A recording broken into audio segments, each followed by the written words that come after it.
Hey y'all, the Plat Queen back with another video. You know, we come for the braids, but we stay for the vibes. So thanks again for coming. Be sure to like, subscribe, and follow for more quality content. Today I'm going to be going over some tips and tricks for how I accomplished a freestyle set of braids. So let's go ahead and jump right into it.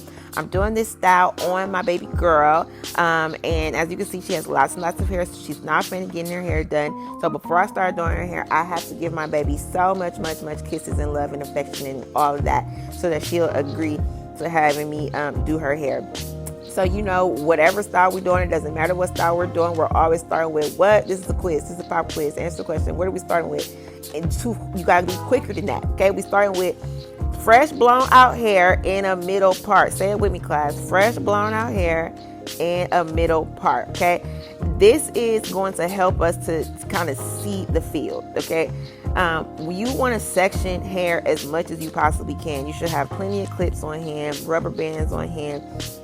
It's easier for you to get a vision for what you're doing when you are when you're using sectioning to your advantage. Okay, so as you can see, my baby girl has tons and tons of hair. So getting in there, parting, section right now, I'm working on the P. So first I'll explain my design, then I'll get into the background of why we're doing this design. So for this design, I'm doing a letter P with a crown, which is my signature design for Plat Queen braids.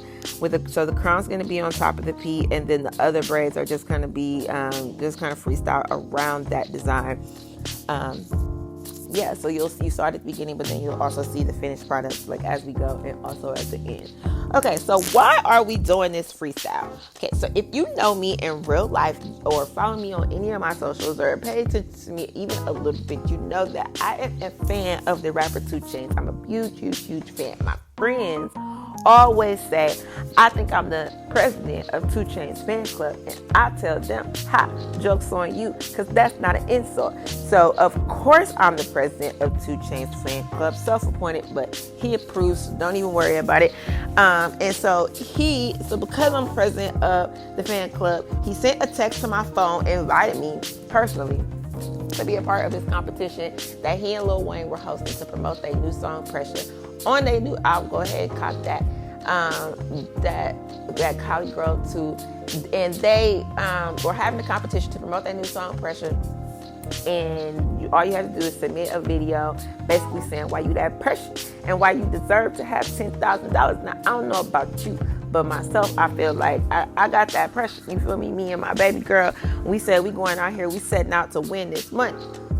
Now competition is over. Unfortunately, we didn't win. Thank you to everybody who supported us and voted for us.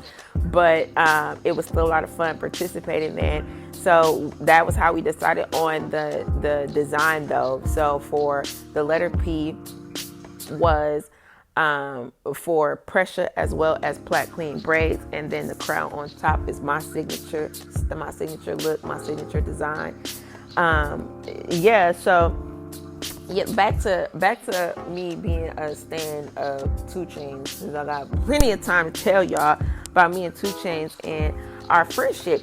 You know, we've been down since about 2010, 2011-ish, you know, and I've been to see 2 Chainz probably about 5 times. I saw him twice in Atlanta, and 3 times in Houston. 3 times in Houston. So last time I saw him, it was at this small venue. I went to this smoke fest that a dispensary here local was having, and he was the headliner. It was actually a really good concert. Don Kennedy was there too.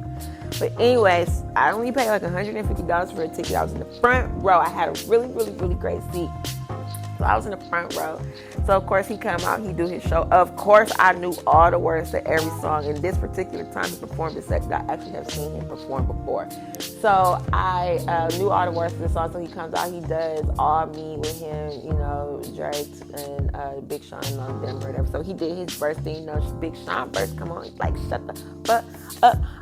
So then I'm in the crowd and I just start going crazy. He started handing the mic, you know, toward me, like, let me do good portions of the verse, you feel me? So like that was a lot of fun. That's the closest that I ever got to me and my boy, you feel me? Now I always invite him to my birthday parties and stuff like that. I think the management be not telling him to put it on his calendar, because I be like writing him on Instagram and on Twitter and stuff, and then my birthday come and it go and he don't be there. So I don't think that's him, though, because I think that if he knew that it was me who was inviting him, that he would have made it. But anyway, so at that show that he saw me rapping, he ended up giving me $100.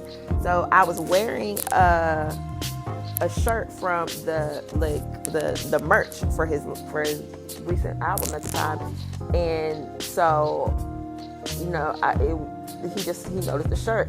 So I and here's how I know that 2 Chainz knows that it's me that he be talking to, that we friends, because the shirt came late.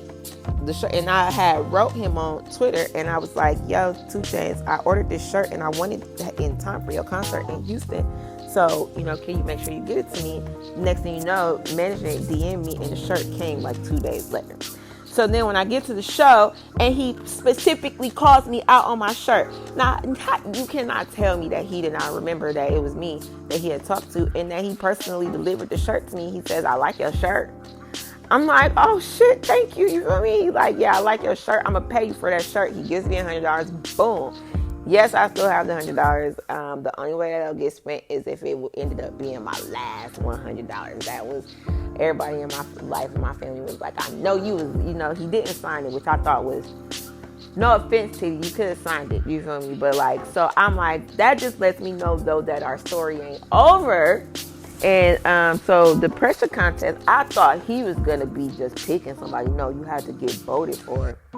But, shout out to everybody who participated. I think me and baby girl got about 500-600 votes, something like that. I think the winner had like 3,000 votes. So shout out to her. Congratulations. She's actually a stage 4 breast cancer survivor. So shout out to her.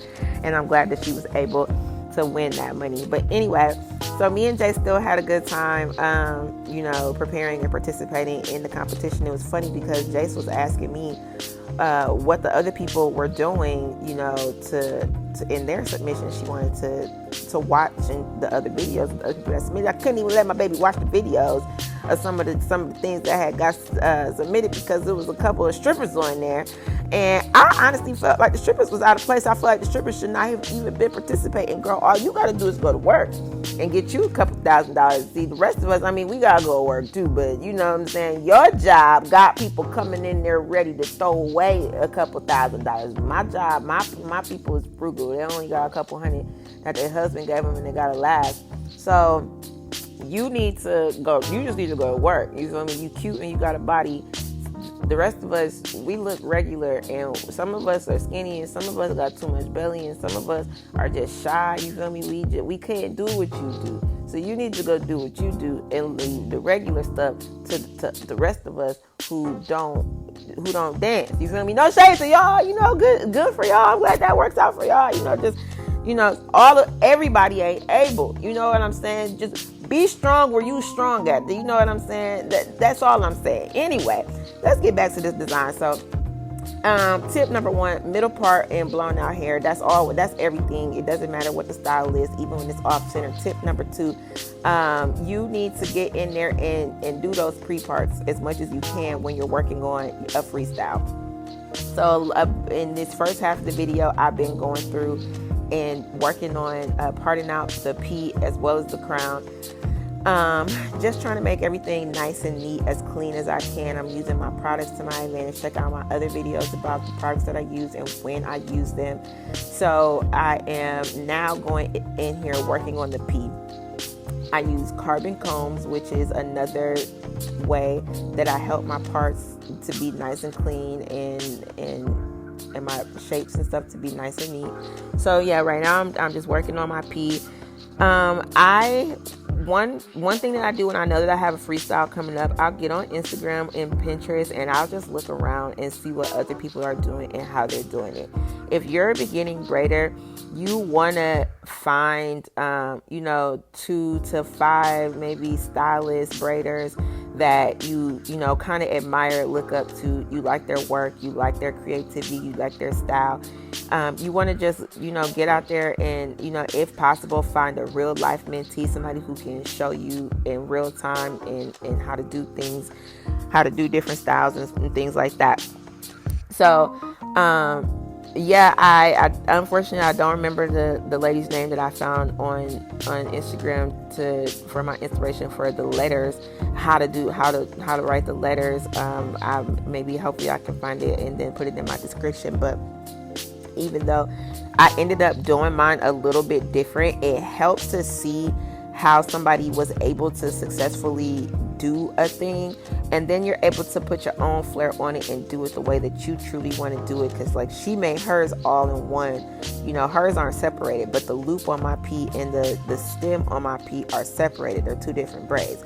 That's how I decided to do mine. And also I left the middle of my P out so it could be like part of an accent braid. So that's another way that I spiced mine up and made mine a little bit different from hers. Okay, so same thing with the crown. The crown is my signature shape, so I'm going in here working on the crown now. Crown is my signature shape. The challenge with the crown is to not make it look like a marijuana leaf. Okay, I think the next time that I try the crown, I'm going to try something a little bit more like curved at the tips. It's really hard to not make it look like a marijuana leaf though, but most people, first of all, people want what they ask for, but also, you know what I'm saying, because my kiddo is only 9, her in particular, I don't want to be mistaken for a marijuana leaf. I thought we did a really good job, but that's kind of the nature of learning and braiding and freestyling and things like that. You got to get in there and you got to try some things, and when they don't work, you got to try them again a different way. And so there was lots of taking down, and actually it wasn't that much, because like I said, this is my signature shape. In my quest to get away from doing heart braids, Jesus deliver us from heart braids on the sides of our heads. Heart braids started trending around like 2019, 2020. We are quickly approaching 2024. Now, I understand why heart braids became the trend so quickly. It's because they're really, really easy to do. A beginning braider can do it. Like, it's really hard. Like, I've seen some people mess it up, but honestly, it's one of those shapes that's a little bit harder to mess up. When you start doing shapes that have like a lot of intricacies in them, especially when your clients have really thick hair, it's just really hard, like also the heart is like really feminine. Sometimes with shapes you can accidentally make it, maybe too feminine on a man or too masculine on a woman. So shapes can just be tricky. The only tip that I really have for shapes is to get in there and practice. On a live person, practice is a little bit harder on scalp braids because nobody wants, there I go, taking down. Nobody wants you taking down and starting over on scalp braids. That it hurts, especially when you're doing a design like this. So, but the only way that you can really learn is to get in there and practice. If you're a beginning braider and you don't have a mannequin, that's something that you really should think about investing in, especially if you're braiding for profit. And also, but if you're braiding on like a human, a person, a real person, my advice would be to just not be so hard on yourself, try it out and see how it goes, and, kind of say to yourself, okay, next time I'm going to do this, don't do a whole lot of taking down and starting over, because your subject is their head will hurt, and then they won't let you practice on them anymore. Don't make them ugly, like if it's ugly, then take it down and you fix it. But, ugly is subjective, and don't be hard on yourself, because if you got a person that's willing to let you practice, like, you want them to keep letting you practice. All right. So anyway, I thought that we did a really good job on the crown. It does not look like a weed leaf. Shout out to mommy, who is me. So I'm going in here and finishing up the crown. And then after that, I'll be going through and finishing up the rest of my freestyle. So I think that's it for my story time. So I'm going to go ahead and chill out in the background, and you guys continue watching me complete this freestyle.